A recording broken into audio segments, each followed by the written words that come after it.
Brings up mixed emotions to represent the U.S. right now, I think. It's a little hard. There's obviously a lot going on that I'm feel to represent your country like this? It feels amazing. I love representing the US. I freaking love living there. I love it. And I'm so happy I get to represent USA. Crazy. If you went back to the days of slavery before the 1900s, right? And you said to a white slave owner, or even the black people who were picking the cotton, the people who were picking the cotton, and you told them, yo, listen, in about 100 or so years, right, in the future, you're going to have white people who are scared to identify as American. They don't want to be American. They say it brings up mixed emotions to represent America. And they've been so cucked by society and into being politically correct, right? And then on the other hand, you're going to have black people who are very proud to be American and say, we actually love living in this country. This country is great. We are proud to represent this country whenever we go to Olympics or, whenever we go overseas. Oh, yeah, I'm American. They would look at you like you have three heads. And this is not to racialize, national pride, because national pride should not be racialized at all. But this just goes to show you what stage we are in America and how white people are literally being made to feel guilty for literally just the color of their skin. They always have to give politically correct answers whenever asked a simple question. And a lot of people don't understand that this is the type of politics, which is guilt-based politics, that actually creates division. Your civic identity as a whole should be shared. It shouldn't be assigned a race. It shouldn't be shared by a race. It should be shared by everybody else. But I'm not even gonna lie, bro. Being cucked so badly that you have to feel bad for something that people that you have nothing to do with, who just happen to share the skin color, right?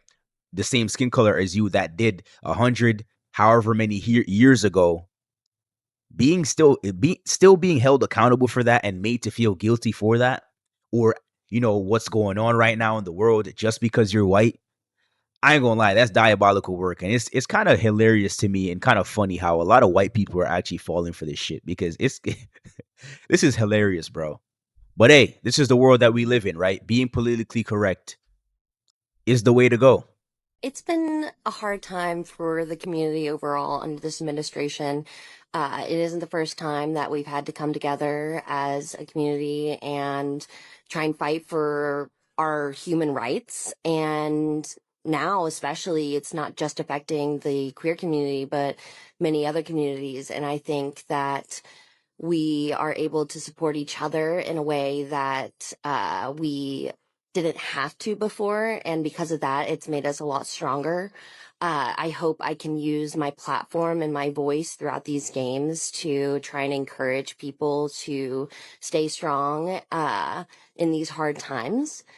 I know that a lot of people say, you're just an athlete, like stick to your job, shut up about politics, but politics affects. And that is specifically the reason why people always say to athletes, just shut up and don't speak about politics, because clearly y'all don't understand or know anything that you guys are talking about.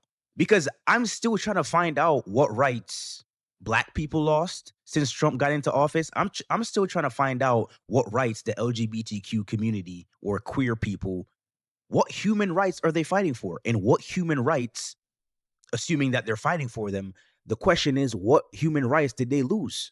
Marriage equality is still a law, right? Marriage equality is still a law. The last time I checked, when Trump got into office, he did not reverse or abolish that law. Anti-discrimination rulings and laws are still in place. In fact, we've added a few, including the anti-Semitism one. What human rights, I ask the question again, what human rights are being under attack or are under attack by President Trump in this administration? The answer is none. And I've noticed that a lot of people do not understand the fact that policy disagreements aren't the same as stripping rights.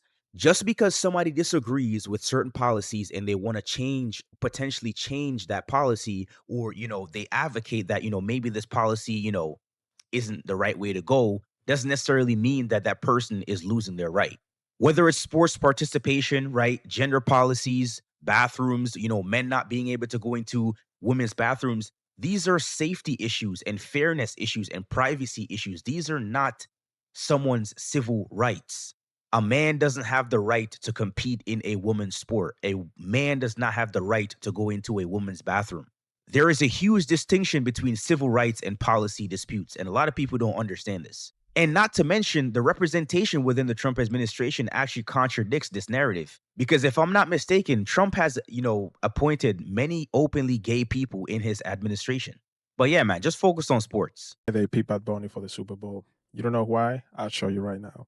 Before I say thanks to God, I'm gonna say eyes out.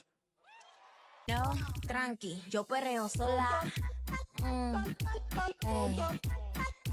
Yo quisiera no.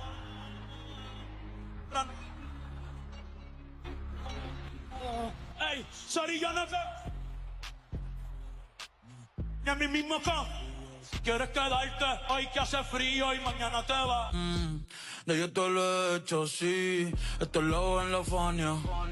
Tony Kroos en Alemania. El que le enseñó a Harry cómo se hace magia. El más It's very simple, right? There's a psychological operation going on. These are the things that are being pushed onto the public to make them seem as if they're okay. Think about where we are today as a country and as a society and what's acceptable in comparison to what wasn't acceptable back in the day. This is how it's always worked, right?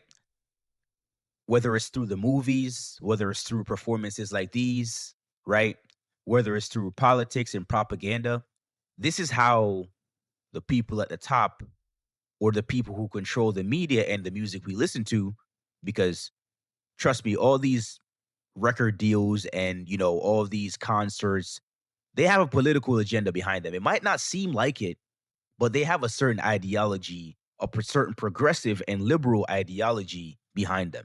You think about something like American football. It literally has American in the name, right? The NFL.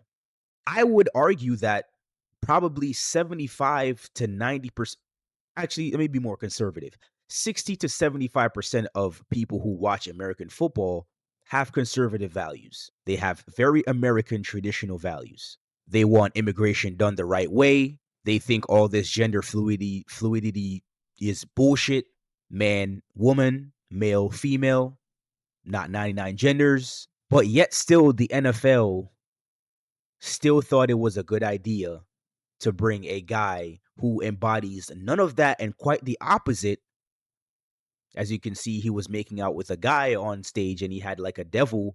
None of these things are traditional. Yet still the NFL thought it was a good idea to make him the guy who hosts the halftime show. That should tell y'all all you really need to know. It's very simple. It's a current psychological operation that's going on. And I promise you, in 20, 30, 50 years, this is going to be very normal. Just like all the things that we see normal today are normal today.